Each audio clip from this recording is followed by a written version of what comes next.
Hello, hello, hello. Good evening, everybody. It's your girl, Miss Ehi, aka it's me, Trish, with Journey with Trish, coming to you tonight live with some more of my very, very good sisters. We're going to be talking to you tonight about some very, very sensitive mommy topics. So first let me give you my medical disclaimers. Neither myself, Journey with Trish, Health Assistant Out, or any of our affiliates are here to give you any type of medical advice. If you are having any type of medical or psychiatric emergency, make sure you reach out to your provider or visit your local ER. To my right, I have Miss Shakita Shelby Fox. Hello. Hello. And to my left, I have Miss Janet. I got it right. Miss Janet Craig. Call Craig. Hi. And over here we have Ashley Sewell. Hello. How are y'all? Good and you? All right. So tonight we're going to be talking to you about, like I said, some sensitive mommy topics. We're going to be talking about infertility. We're going to be talking about rainbow babies. And then we're also going to be talking about some trauma, some childhood trauma. Janet is kind enough to share her story with us tonight, and you know how brave of you it is to be so transparent, so that you can definitely be a blessing, because somebody needs to hear each one of your stories. And I know it's going to be a blessing to somebody tonight. So if you haven't already, please like, comment, and share. If you know anybody that's dealing with any of these issues, tonight is the night. It's the time to be here. So I've fought with myself, I told you, all day, and where I should start. But Jeanette, I still think that I want for you to start with your story. I feel like we can lighten up the load a whole lot. Okay. You know, if we just go ahead and get that part, we Okay. can kind of lighten it up after that. Okay. So, a couple of years ago, I decided to reveal my truth about what happened when I was around 5 years old. 5 years old, at the age of 5, I was molested by my father.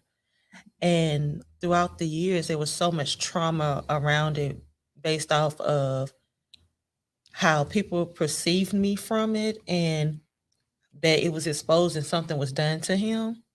Because at that time, my family believed what happened in the house stayed in the house. But my mom got some type of justice for me, even though the justice system did not. To me, what I feel, he got out early, so it really didn't. Didn't serve his complete time. But through all of that, I often questioned, was that the reason why it took me so long to have a child? But in 2020, I exposed it to the world, and that was my way of starting to get my peace. And once I was able to release that and to forgive and move on, I would say I would never forget, but I forgave for myself. I didn't forgive for no one else. I forgave for myself. And then the Lord blessed me with my child. So that's all I can say right now. But That was a lot. That was a lot. And I know, Shakita, when you were working on having little Zoe, I remember after Jeanette telling me, you know, her story, um, and her feeling like she just had to release. Because girl, we did some praying, didn't we? Mm-hmm. We did some praying to get Zoe here, and it really wasn't. Didn't have any trauma or anything that you needed to let go of. God just kind of, you know, took His time. So tell them about your battle with getting Miss Zoe here. Um, I feel like it started a few years before I got married. I just felt something on the inside that was like, something isn't right. You haven't gotten pregnant at all. You haven't had any scares. And that's another thing. We as women, especially Black women, we have to be advocates for ourselves. And if your doctor is not listening to you, because I kept telling her, I'm like, something just doesn't seem right. Something seems off. And she was like, oh no, you're fine. You have plenty of time. And so I didn't advocate for myself like I should have at that time, and I should have had her do further testing. But I was like, well, at the time, it wasn't a rush to have a baby, so I was like, okay, whatever. And so, a month before me and my husband got married, I went to the doctor, and for my regular visit, and she was like, "You have a huge fibroid." And she was like, "I think this might be why you haven't gotten pregnant." She was like, "But the fibroid is so large." She was like, "You can leave it there." She said, "But if you get pregnant, if you do by chance get pregnant," she says, "it's going to impede the growth of your baby." She said, "So it'd be better to get it removed now so that, you won't have any complications when you get pregnant." So we decided that 2 months after we got married, that I was going to close down shop to get what needed to be done so that we can move forward with having our baby. And then after that, it was just kind of start and stop, start and stop, start and stop. My mom passed, we stopped. COVID happened, we stopped. Found out that I had thyroid disease, we had to stop. And it was just a bunch of start and stop, start and stop. And I got so discouraged during that process. I'm like, "Are you trying to tell me something?" And I remember one night I was in the tub, and Trish just happened to text me out of the blue. And I just had a complete meltdown via text message. And I was like, "I feel like my body has failed me." I said, "This is what our bodies are designed to do.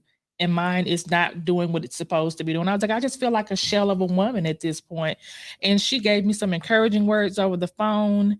And we kept moving forward, kept moving forward. And then finally, it just finally happened. Things just fell into place. Things like that shouldn't have happened.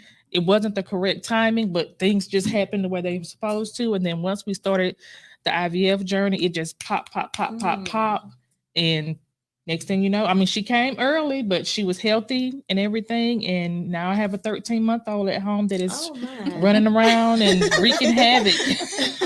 And we're going to come back in a little while and talk some more about the infertility treatment, because I want to be able to share with people kind of, about the cost of it. And, I know we were talking about like one insurance, I think, didn't cover it, and one insurance did cover it. So I do want to share with them some more about that. I still remember her texting me and telling me, I was at work, and I remember her texting me and telling me that she was pregnant. Man, the way I praise the Lord in that office, you would have thought that I had just gotten pregnant, because she is one of my bestest friends. And I know how much she wanted it.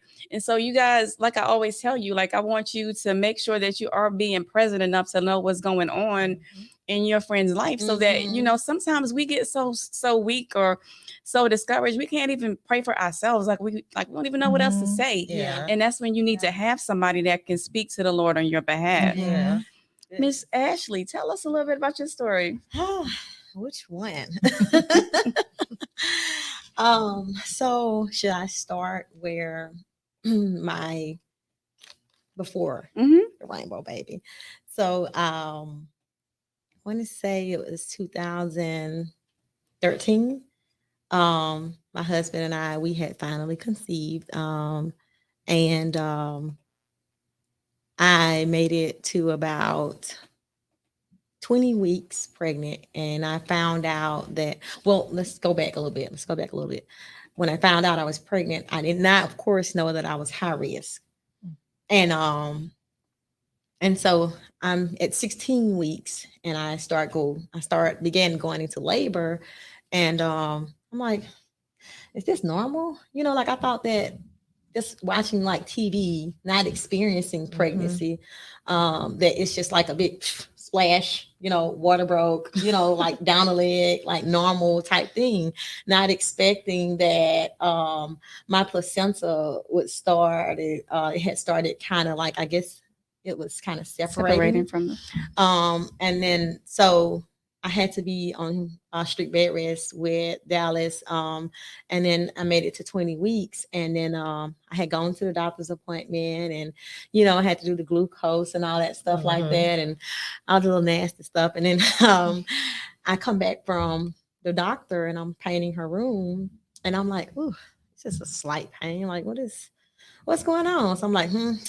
maybe it's just some normal stuff. I have fibromyalgia. It's probably like some growing pains, body stretching, and all that stuff like that. Not knowing that I'm in labor, like full labor. And so like the sack is like literally like I'm in labor for like 6 hours and had no idea. Like Oh, I'm literally, wow. my husband Mhm. comes home from work and I'm like screaming, and he's like, "We are going to call the ambulance like right now." And as soon as they get like the ambulance arrives, like my whole sack just comes out, and I'm thinking I couldn't see because I think I kind of went out of it for a minute. I think I was at a traumatic like state then because I Mhm. couldn't function, and I didn't know that it was blood. I thought it was just like water or whatever, or the fluids. But they had like 6 towels of blood, Oh, wow. the big beach towel blood, Mhm. big beach towels, excuse me. I had lost that much blood because the towels were filled with blood. And then so Dallas, Hold on 1 minute, Ashley. okay. You guys, I did forget in the beginning to give you kind of a trigger warning. 'Cause obviously, a lot of the topics that we're discussing tonight are sensitive topics. So if you feel like it's too uncomfortable for you to watch, we totally understand. Don't force yourself to sit here and watch something that you're not able to. You may have gone through it before or know of someone. I know that we do have, I'm always going to shout out my girl, Eunice Mingo. If you ever need some type of therapy for anything that you're experiencing, any type of trauma, always reach out to a counselor. And one of them is going to be Eunice Mingo of ECM Counseling. So Eunice, you can put your link down in the comments. Go ahead, Ashley. Okay. So Dallas, after going into labor, like actually like I remember being on a bedpan in the hospital, like finally like in labor and delivery. And and so like I delivered her, and she lived for about 35 minutes, and I held her and she passed away. And so the trauma from watching her take her last breath, it like it wouldn't go away. Like it would not just like get out of my head. We did go through the process of, the funeral, because I asked the doctor, like I'm sitting in the hospital, and they were like, "Are you ready to move forward with the decision as far as what you want to do with the baby?" And I'm like, "What other decision is there other than to have a funeral?" And she's like, "We pretty much disintegrate them and we kind of, dispose them." And I'm like, "You burn them up and throw them away?" And so I'm like, "No, my baby lived, so we're gonna do this the way that, you know, we traditionally we like to do it." And so I dealt with the trauma from that for a few years, and severe depression and anxiety. It was really bad. I really felt like I was cornered. My husband understood, but I kind of felt like, in a way, not downgrading that he's a great husband, very supportive, but it's just a woman thing. Like Yeah. inside, losing that detachment, it's just so different.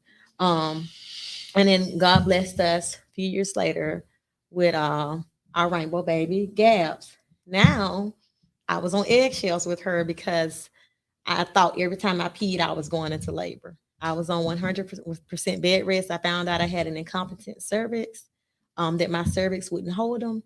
And then I'm at 14 weeks, and I'm like, "Oh, this is close to 16 weeks." I get it 16 weeks, and I go into labor. And I'm like, "God, this can't happen again." And I remember like, "Hey, we're gonna have to just go to the doctor they went from once a week to twice a week." And then at 21 weeks, I went into like full term labor, and my sack was literally like hanging out to my knees, like the whole bag. Gas was still like in me, if that makes sense, but the sack was like to my knees. It looked like a balloon full of water. And then so I'm in labor for 4 days, no pain meds. It was just traumatic. I did remember getting a central IV because they couldn't find my veins, so they had to do it in my main artery. And I remember the nurse coming in and dropping the clipboard, and they rushed me to emergency surgery. I do remember my husband mentioning that they did ask him, who he wanted to save out of Gabs and I, and both of us came out of it. And so she made it. She was a 22 weeker, and she was 14 ounces. Birth weight went down to 13 ounces, and now she's 5 years old. She has cerebral palsy, excuse me. She was born with torticollis, but we've gotten past the hump of torticollis. And we did the 7 to 9 appointments every week. I'm just now getting some sleep.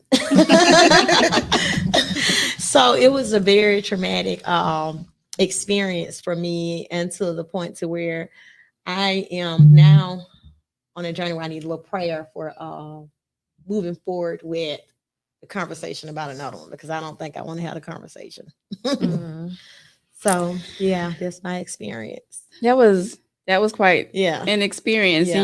And I always laugh. And honestly, whenever Ashley comes, I always warn my friends, all right, this is Ashley. She's gonna be anxious. I'm She's gonna always be anxious. loud. I'm always that. But you naturally you have a reason to still carry around just a tad bit of anxiety. All of you have been through A lot. a lot. Mhm. A lot. A lot, and all in the name of doing what we were born to do. It's what we were created to do, like Shakita said, is to parent. So I know that it is a struggle to think that you may not be able to have a baby. I know that when Chris and I got married, I don't even know if he was trying, but I know I was trying for well, I was trying every time. I was trying every time, and I had gotten to the point to where I just thought I wasn't going to have any. I was like, all right, well, I'm going to go ahead and lose some weight, and I was fine with not like I was over trying to have a baby after only a couple years, and then that's when Kristen came. But I still remember the entire time I was pregnant, I did not want to be pregnant, and I remember when I had her and they took her out and they laid her on my breast, and I'm still like, oh, but she looked at me, and I tell everybody, and we've been in love ever since. Ever since. So if there is anybody out there, I just want you guys, I always tell everybody, don't ever give up. Like do your due diligence. Reach out to not only like you going to your GYN at that point is who it would be. And if, like Shakita said, if they're not attending to you the way they need to be, if you have other questions or concerns, all GYNs are not fertility specialists. Right. Exactly. And so you need to be reaching out to a fertility specialist before you just immediately give up hope. So tell them a little bit about all you went through with it, because I remember, and that's like she was telling me, and I still don't quite understand all the different, like between the IVF and the I went to my OBGYN, well, my GYN finally referred me to a fertility specialist. I went to them, and immediately they went straight to, okay, well, we're just going to go ahead and do IVF. And I'm like, wait a minute, there are other things that we can try first that are way cheaper that we can try. And they was like, well, we just feel like that's a waste of money because we can try that and it won't work. And then we're still going to end up doing IVF. How do you know? So I was like, well, let me think about it. And I had already spoken to another lady who had seen them in the past. And she was like, try this other doctor. She was like, he believes in a lot of other holistic things, and he'll actually try other options or other methods to get you pregnant. So I did. I went to a second doctor with a whole different group. He did try the IUI. It did not work, but at least it made me feel better knowing that we tried that or whatever. Then I went back to my fertility doctors and we started the process then. And as far as the cost goes, before you even get started with seeing the doctor, you have to see the financial counselor. And she looks at your insurance and tells you, okay, this is what your insurance will cover. This is what your out-of-pocket expenses will be. And she looked at my insurance and my husband's insurance, and she was like, honey, she said, do not quit your, she was a Southern lady. She said, honey, do not quit your job until you have all your babies. She said, because we never have people with insurance who covers IVF like this. Oh, wow. Wow. So she said, I mean it. She said, you stay at this job until you have all your babies. I said, yes, ma'am. And so, because my husband's insurance didn't cover any of it. Oh, wow. My insurance at my job covered a large portion of it. Don't get me wrong, we still had out-of-pocket expenses that probably totaled about 13,000 out of pocket, but like the other probably 17 or so insurance covered all of it. Wow. And so we had to do I had to do injections in the beginning, take medication. First, I had to do that to even get my follicles or my eggs at the right size to even be able to have them harvested. And so after they get to a certain millimeter, then I had to have a procedure to have my eggs extracted. They took out 16 eggs. And then they let them, then they put his sperm with my eggs and let them grow. By the end of it, I think they had 8 that were good that they felt like they could send off. Now, we did choose to do genetic testing on ours because I'm like, if we've come this far and paid all of this money, let's at least make sure that we're implanting healthy embryos. And so we sent off 8, 5 came back that they were healthy and viable. Then after that, that's when found out that my thyroid was crazy. So we had to stop. I had to go see an endocrinologist and get all of that stuff taken care of. And then I had to go and have a second procedure to have the transfer. So that's 2 different procedures, 2 different fees and everything. Oh my. Yeah. And then I had to wait like 2.5 weeks to go back for them to do my HCG to see if it took and to see if I was pregnant. So it was a long process. And even after I got pregnant, still had to give myself injections for, I think, till I was like 4 months. And it initially started out, because they were IM injections, I started out asking my coworkers at work to give them to me. And then after that, I was running, trying to find people, because I'm like, they put me at this hospital and I don't have but men working with me today. I don't want them sticking me in my behind. Okay. So I had to muster. I let my husband do it one time, and oh my God, I hurt for days after I let him stick me. I was like, I'm gonna have to do this myself. So I started giving my own self my injections. I learned how to do that. And finally everything had leveled out, and it was like, okay, you don't have to do the injections anymore. So after that, it was almost smooth sailing. I did have a scare. I'm not sure how many weeks I was. And that's just something too. Like you said, you have friends that can pray for you when you can't pray for yourself. And sometimes you also have friends who just have that intuitiveness to them. I was at work one day and I felt a gush and went to the restroom and I was bleeding. So I called my doctor and I'm like, okay, I can leave work in an hour. Can I come in? They were like, yes. And almost immediately, one of my other friends called me. I was like, hey, I was just calling. Something just told me to call and check on you. And I'm like, I'm okay. And she was like, you sound different. I was like, no, I'm okay. I'm okay. Because I didn't want anybody to know, because I didn't know what was going on. And I hadn't told my husband anything either. And so I finally was able to break away from work. I went to the doctor. And when I got there, they did an ultrasound and they could hear the heartbeat. And so the doctor, and I thank God for my doctor, because he's a praying man. And before any procedure or test that he did, he said, do you mind if we pray? And everybody in the room would stop and pray. And so he prayed before they did the ultrasound, and then the ultrasound came back and the baby had a heartbeat. And he was like, well, do you know what that means? I said, no. He was like, that means your baby, you have a baby. Oh my goodness. And so I was like, well, thank you. So, and when I called my friend that evening and I told her what had happened, she said, I knew something was wrong. She said, you didn't sound like yourself, and something just told me to call you. And I appreciate having friends like that. You know, a lot of times when I got down on myself or I was in my feelings a lot, I would have a couple of my friends, and she's one of them, who I could call, who, when I just didn't have the words to pray for myself, I had friends that I could call to, who would pray for me. And it's good to have those people who can stand in the gap for you. Yeah, sure is. I always say, if somebody calls you, and it might not, some people might not even be able to ration up the words to be able to tell you all the time what is going on. But if you have a connection with somebody, it shouldn't take nothing but them just sitting on the phone. And I'll just learn from my mom. And I watched her do it in my entire life. People would call her and she would say hello. And within 30 seconds, they haven't said a word, but she was just praying. And so it's something that I picked up. And I like to consider it a gift to be able to pray for my friends. Just drop everything and pray for your friends. And I do it because I know that I have friends that also do the same, and that they will pray for me.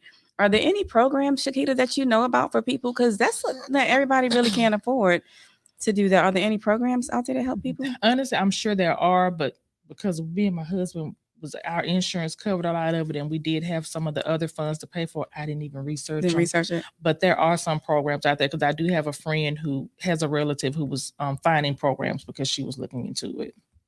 Okay. If anybody out there in social media world knows of any programs, we love for you to share them with us. Jeanette, tell us how much, tell us about the joy you have over there at the crib right now with baby girl. Well, a lot of people did. I also revealed that I have PCOS, polycystic ovarian syndrome. Mhm. So that was another reason why it was hard for me to conceive. But when I told my doctor, I was like, I think I'm ready. Because me and my husband at that time had been married 13 years. Mm. And she was like, okay. So she did blood work and she found out that I was ovulating, but my ovulation numbers was too low. Mhm. So she started me on pills. I think I started that July, August, September. Because each month, once I take it, I have to come back and get blood drawn. And my numbers would go up and up, so I knew it was working. So this particular month, I took it that September. We went out of town in October. And I told her, they called me and said, your ovulation numbers are great. Go ahead and try. I was already pregnant and I didn't even know it. You already tried. Apparently so. So I missed my cycle. I was at work. I was like, something ain't right. So I called one of my best friends and I went and took a pregnancy test in the bathroom. And I was trying to hide it from everybody because at our job, everybody noticed everything. And so, but it was negative. So like a week later, I was like, okay, we had a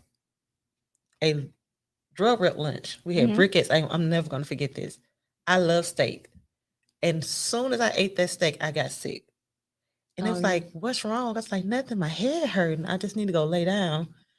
I go home and I took between 8 to 14 tests that day. And when I started seeing positive, I'm like, wait a minute. So this like really happening? Like, I can't believe it. So I was on the phone with the same best friend, but we was on video call then. And my husband walked in the house. I was like, I'm trying to hide it from him because I wanted to surprise him. I wanted to be sure. So I said, I think you need to go get some more pregnancy tests. And so he's like, you serious? I was like, yeah. So he went on and got it. We took it. I even got up the next morning and took one before I came to work. And so I was trying to hide it. I was hiding it from my coworkers because like, I want to just be for sure. Because once you had so many negative tests and false alarms, you don't want to get your hopes up. But Shamika then Hall said she cried like a baby.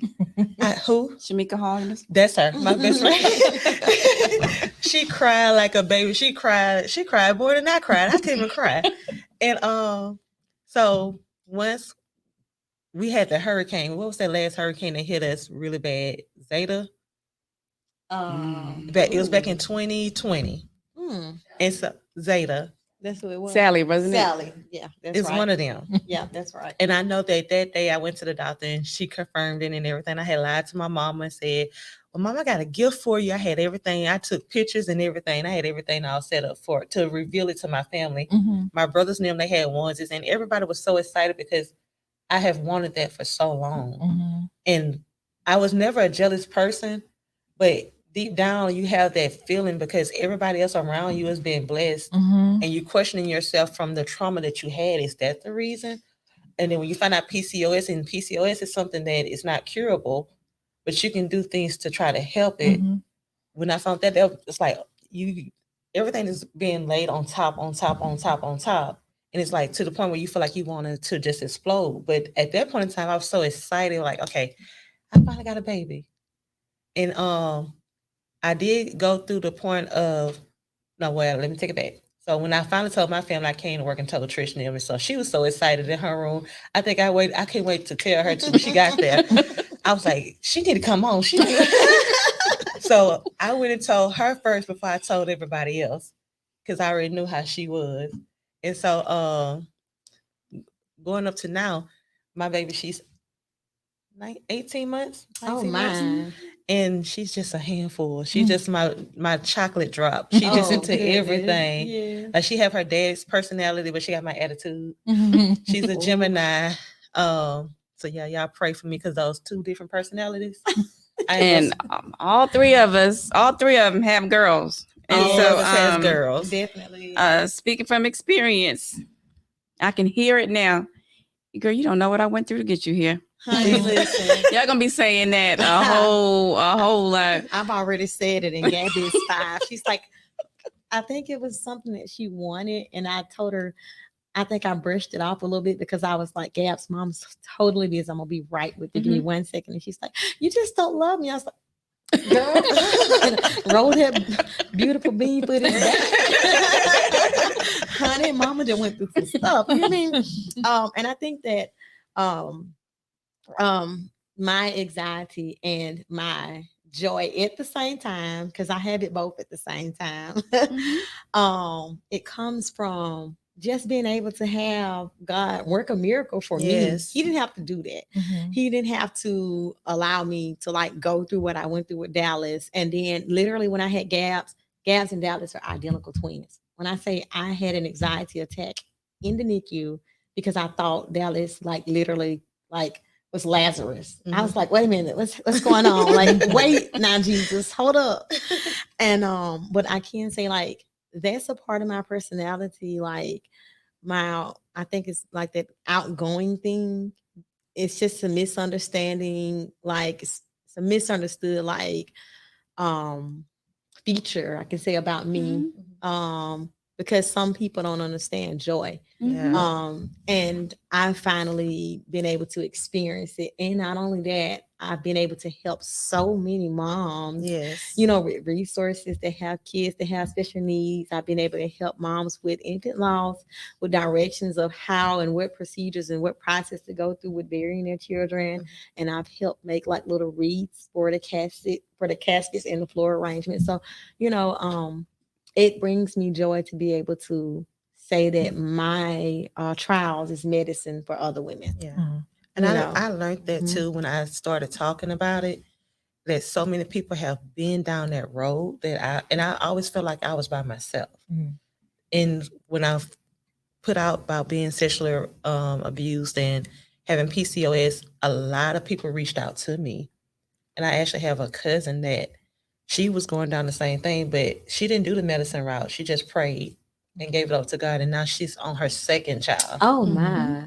And so I know that we're not in it by ourselves. And I got to the point and my mom kept telling me, when God is ready for you to have a baby, he's going to give you one. And I got tired of everybody asking me, y'all been married all these years. When you going to have a baby? Talk about it. Because I'm guilty. I know I am. I'm guilty of asking those questions, you know. Because people don't know what other people go through. And you get tired of that question or, girl, you ain't getting any younger. When you gonna go ahead and pop up them babies? Like you never know what a person is going through. Got a baby. Don't even know how your body people don't know that some of the stuff that they say, if you don't know what a person is experiencing and how much they can probably bring down their spirit. Because I experienced that and I started telling them, but when the Lord is ready to give me one, he's going to give me one. That part. And that was my question, my response to every time somebody said that. When he's ready to give me one, he'll give me one. So when he was ready for me, when I released it, I got my peace. He was ready to go ahead and open up my blessings. That's right. And that's when I got my baby. I think some women too may not mean it in a negative or mean way, but some have told me that I was being selfish. Like after both babies, they've asked me like, when are you gonna give your husband another baby? I'm like, when are you gonna mind your business? Like in my head.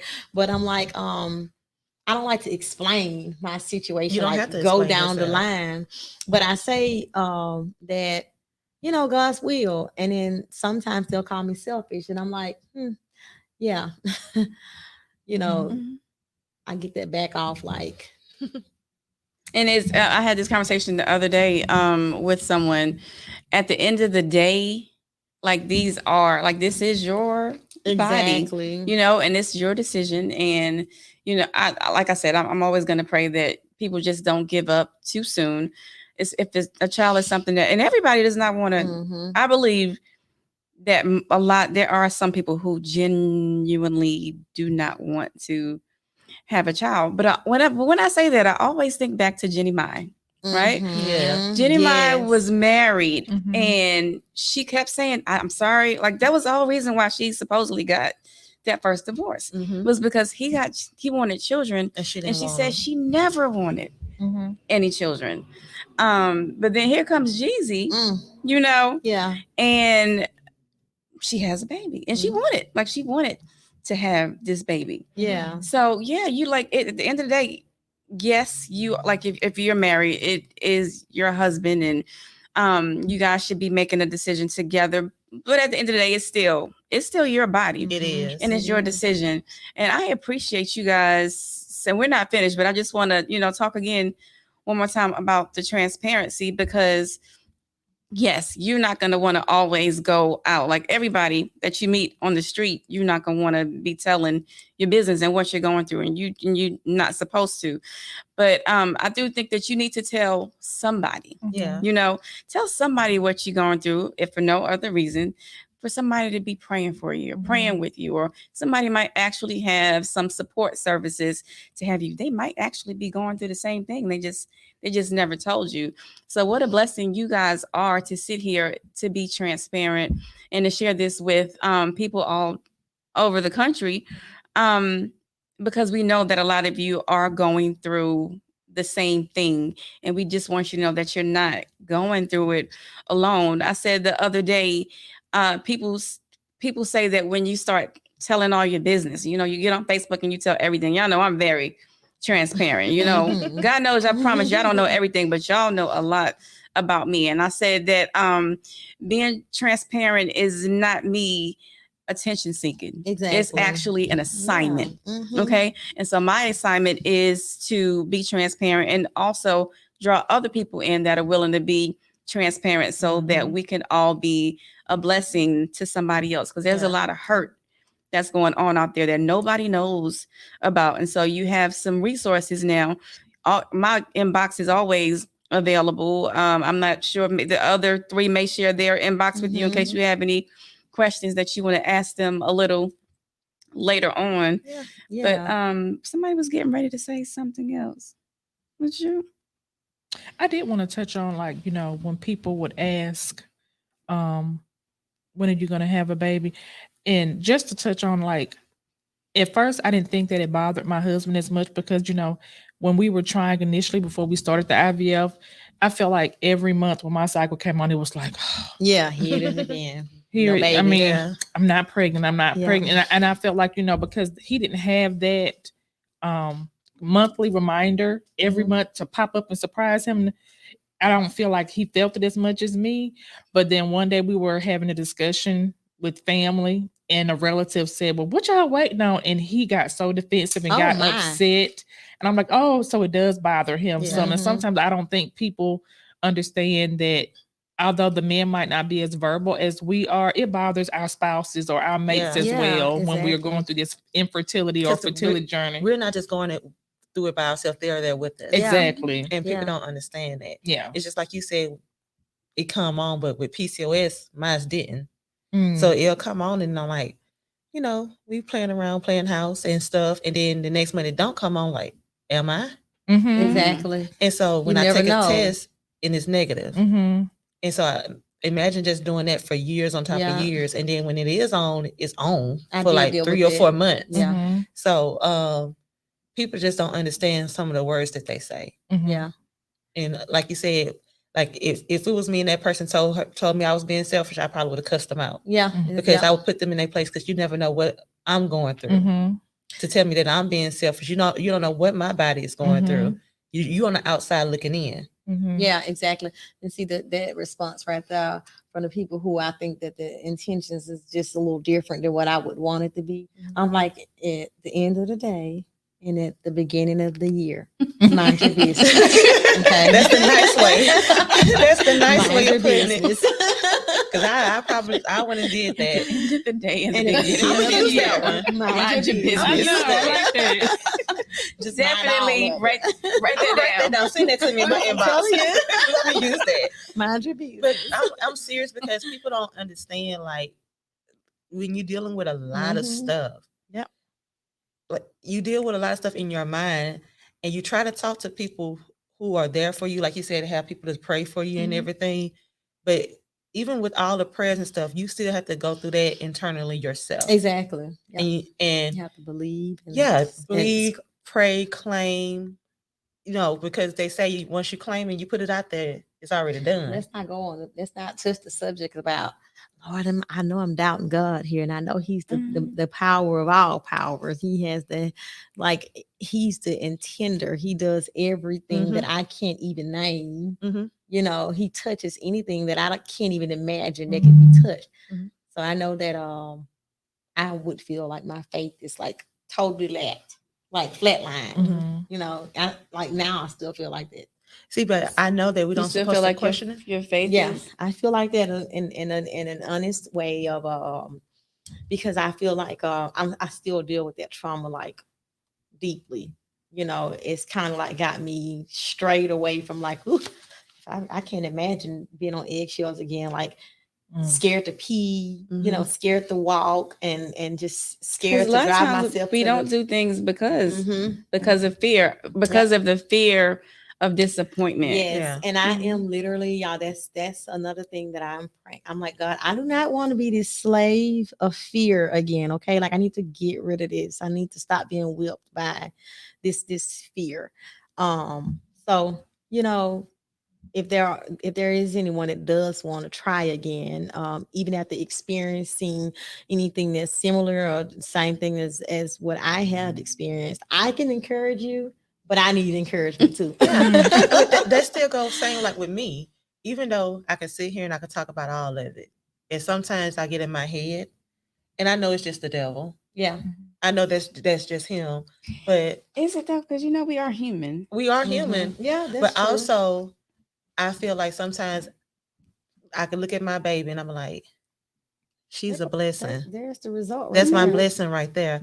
But then I sometimes go, because like you said, we are human. We do go back in our mind and think about a lot of stuff. Well, baby, I'm too old to be running around this child. That's how I feel right now. I'm not old, but my body is old. Like versus having her when I was 20, and I had her when I'm 34. But guess what? Too, we so used to people having babies young. Yeah. So we think we behind. Because like I was a behind. You feel like you're behind sometimes. You feel behind too. I was definitely a behind. Everybody cracked. Joseph said I'll be 50 at her graduation.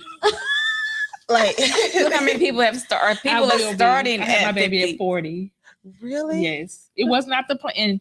And there were times that's 58. That's almost 60. Make it worse. Exactly. She didn't help at all. Because I got to a point where I had told one of my friends, I'm like, look, if it doesn't happen, I was like, I would not have a baby at 40. If it doesn't happen this year, and that was in 2020, I said, if it does not happen this year, it's a wrap. I'm not doing this at 40. And my friend was like, don't think that way. I was like, I'm not having no baby at 40. And I literally had her 2 weeks after my 40th birthday. Oh, wow. Yes, you were. God said you were. Exactly. Like, I'm going to show you something. Watch me. Even with me, I used to tell my best friend who's coming on this live now, I said, you're going to carry my baby for me. Oh, yeah. And she kept telling me, no, I'm not. You're going to have your own baby. How about we got pregnant together? Well, I got pregnant and she got pregnant a month after me. Oh, my.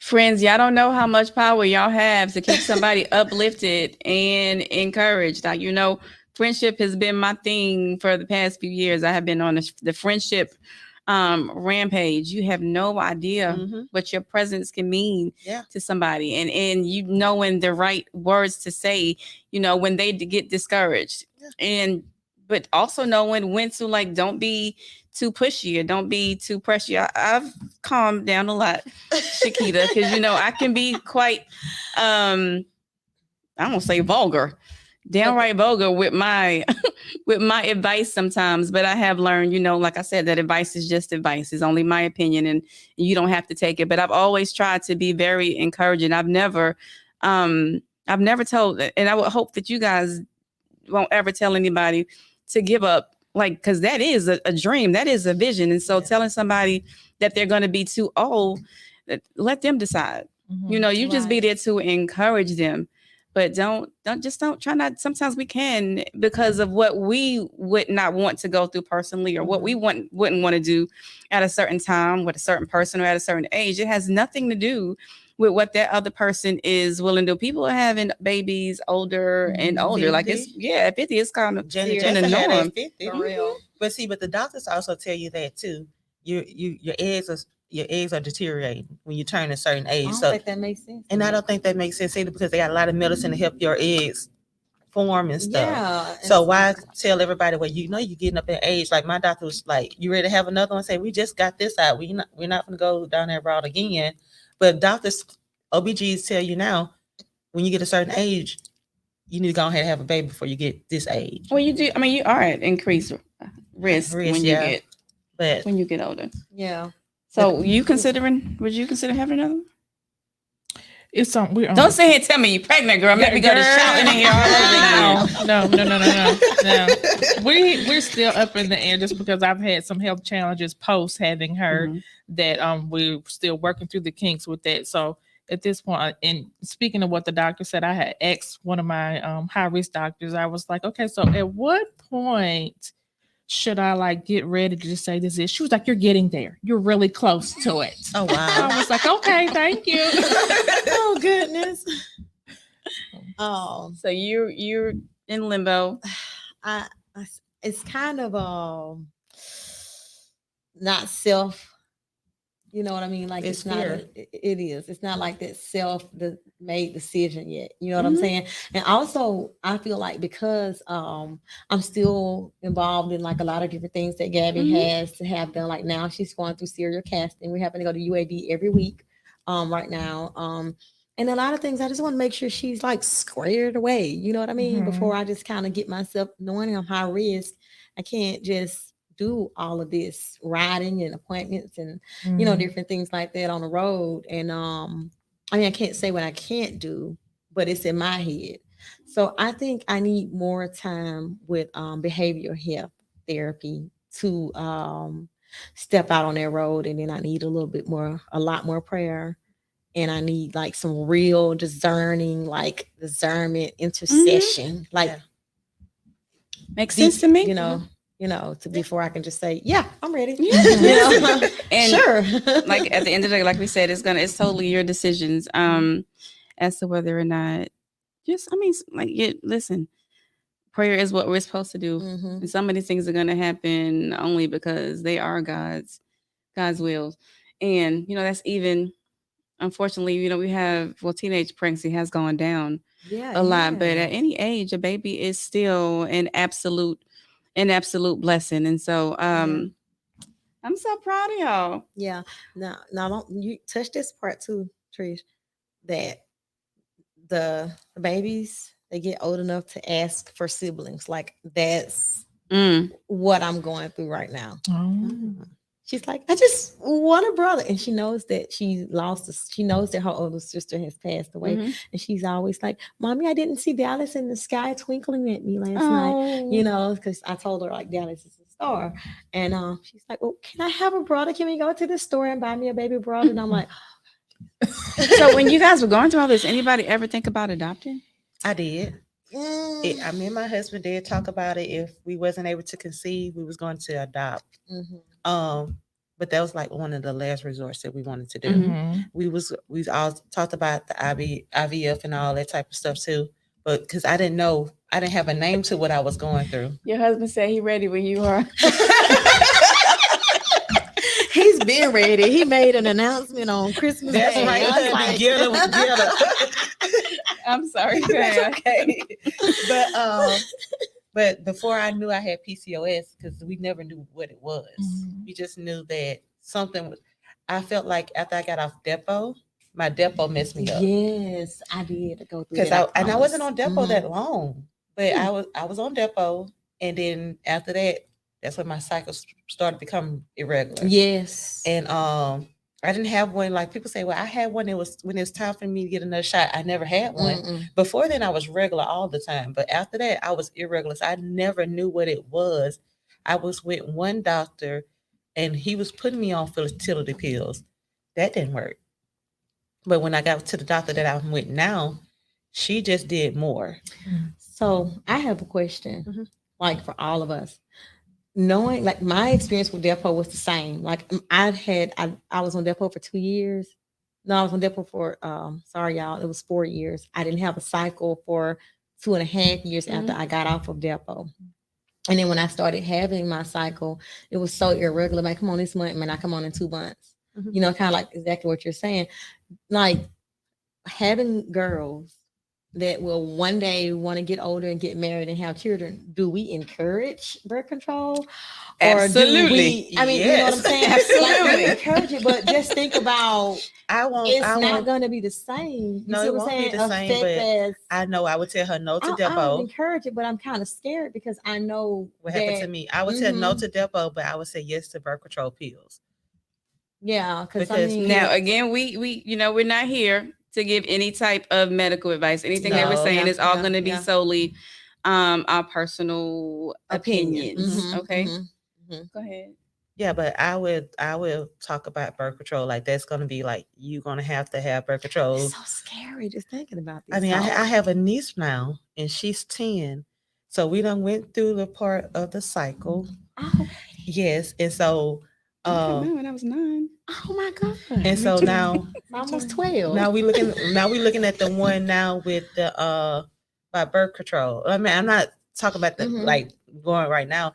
Like cousins, I have cousins that birth control because we have to somehow protect them Mm-hmm. from themselves. Yeah. Because kids these days ain't thinking with this head. Mm-mm. They thinking somewhere else. They ain't built for it. And like you said, teenage pregnancy has went down, but I feel like it went down because parents stepped in. Yeah. And Yeah. are talking to the children Yeah. more about, and pediatricians and Yeah.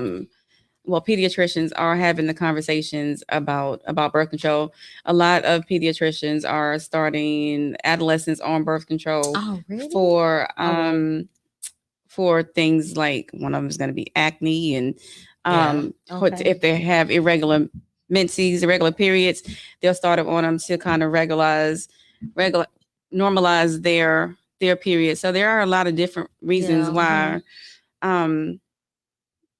and there are a lot of different options as well to birth Yeah. control. I did have the depot, and I was on the depot when I wanted to get pregnant.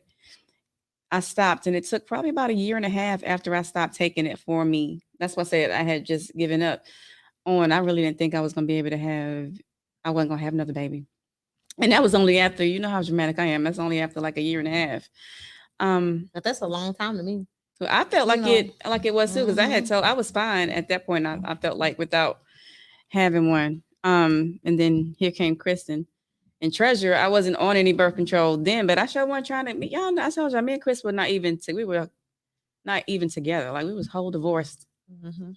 and had a baby. So y'all been remarried and all that stuff like that. I think y'all Girl, remarried that after Treasure, right? We got remarried after Treasure. We did.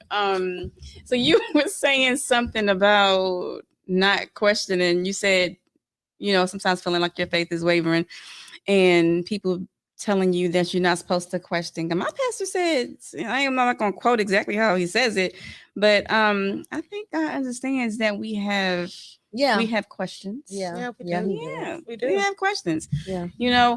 And sometimes, like, I get a little angry. I get a little angry with him.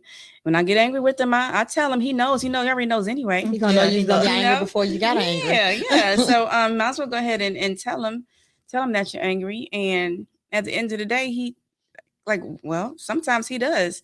There's some things that I've been through in my life that I could not understand. Why would you allow this to happen to me?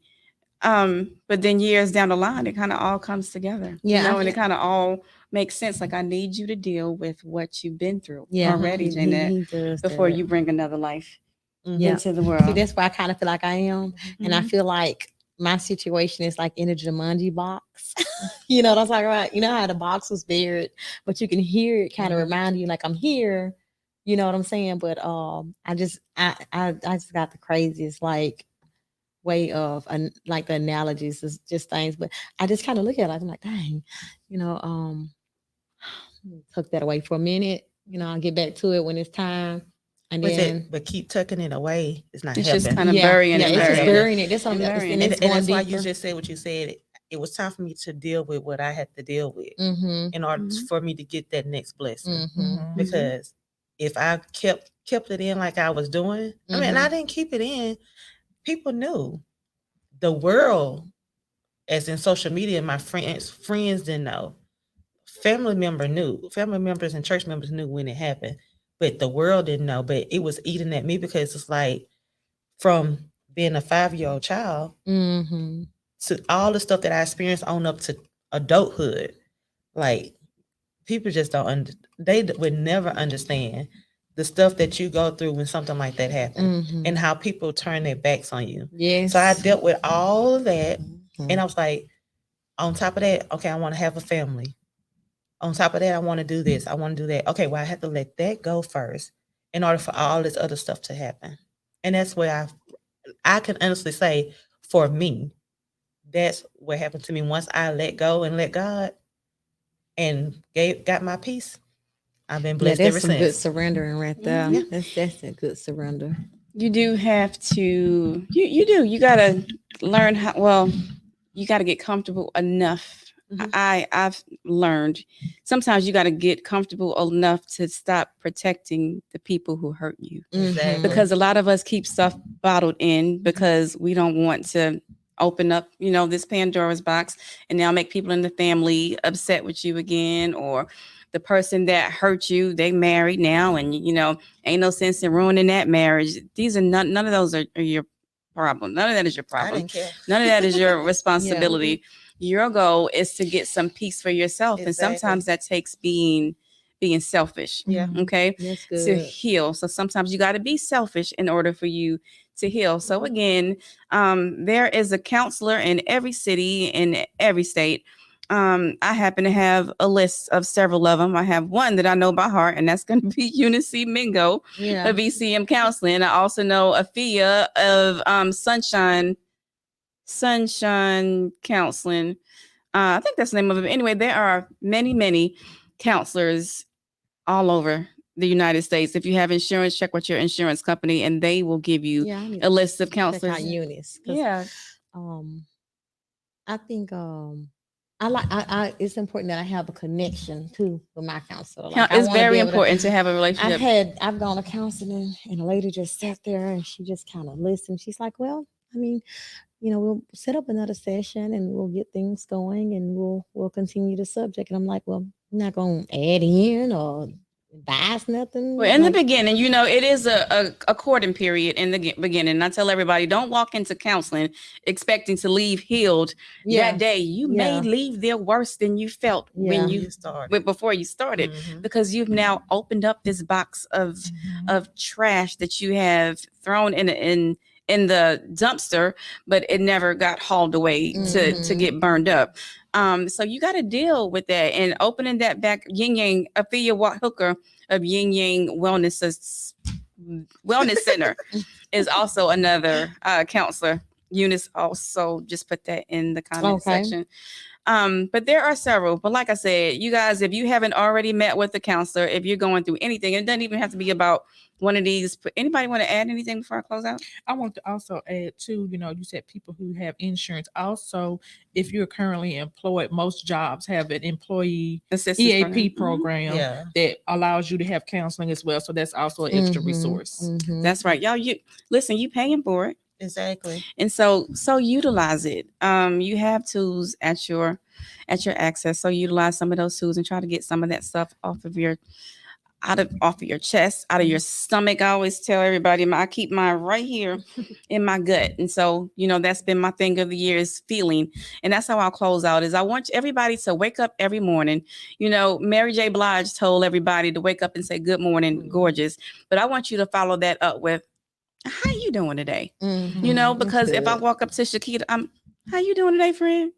But when is the last time that you took the time to ask yourself, how you that's doing good. today? Yeah. How you feeling? You should be asking yourself that question every single morning, because now you can identify. And I want you to feel yourself. Like, take some time, standing in front of the mirror or laying in the bed, or as you're walking through the kitchen, just kind of notice what your body feels like. Am I anxious? Yeah. Am I sad? Am I happy? Am I tired? Am I well energized? How do you feel each and every day? Because if you grab a hold of that early in the morning, there may be something you can do to turn that around. Yeah. And so that's what I want. I wish there was a song. So it's like, good morning, gorgeous. how you doing? Uh-huh. we gonna come in the studio and make a song. Good morning, gorgeous. How you doing? How you like mix it in with Wendy Williams? Good morning. How you doing? How you doing? All right, everybody. Thank y'all so much for coming and joining us tonight. If you haven't already, you can still please hit the like button. So, the more you hit that button, the more it goes to the top of somebody's trending feed. So more people will hear this story. Share it if you will, or just tag and let somebody know to come and to listen. Yeah. To these awesome stories. I didn't say a whole lot tonight, I don't think, because I usually talk a lot, but I didn't have a lot to say because I have not personally experienced any of this. So thank you guys so much for your transparency. Yes, no problem. And before we close it out, please remember that February 1st is when we should be dropping tickets to our 3rd annual Help a Sister Out Tea to Turn fashion show, our women's derby event where you come out with your fancy little hats at our charity event, and we raise money for our 2023 2024 initiatives. Is it earlier this year? Later. It's usually in May. It's usually in May, but it's going to be in it's always been May. Okay, so it's going to be in May this year. No. It's going to be in June. June 17th. Okay, June 17th. Okay. It's going to be June 17th. So you guys be looking out for the flyers and the alerts. And when you see them, please help us get it out to as many people. Last year, we sold out in 2 days. And I see no reason why we can't sell out in 2 days again, because it is an awesome women's event. We bring all women. We thought about, toyed around with bringing men in this year, but we ain't gonna get somebody else to do it. Get somebody else to do it. They can have their own little party. Yes, they can do their own thing. It's something about seeing another woman smile with some new clothes on for me. And be encouraging. That's right. Come on in there with us and get some encouragement. Come and leave better than you came. Good session, ladies. Thank you so much. I think it's China Milton. Hey, Maya Renee. That's my sister-in-law. Oh, China Milton. You're your sister-in-law. Yeah. Hey, Maya Renee. Maya Renee is the person who made that awesome logo you see right behind me on the wall. So if you guys need a logo, please reach out to Maya Renee. We're gonna get together and start working on the website soon. I'm sorry, I've been so behind. All right, so let's have some prayer and pray on out of here so we can go home. Father God, in the name of Jesus, we come to you tonight as humbly as we know how. God, we just want to thank you for all that you have already done. You are amazing.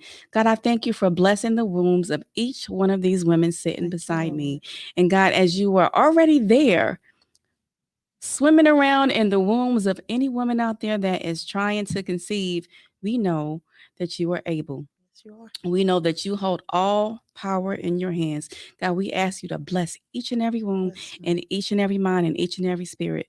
God, make it all right. Fix it like only you can. And we ask and we thank you for this in your son, Jesus' name. Amen. Amen. Thank you. I love you. God bless you. Good night. Make me a promise tonight that if there's a soul, if that happens, y'all will be at my baby shower. And she go home to get pregnant tonight, y'all. Okay, now we gonna say all that.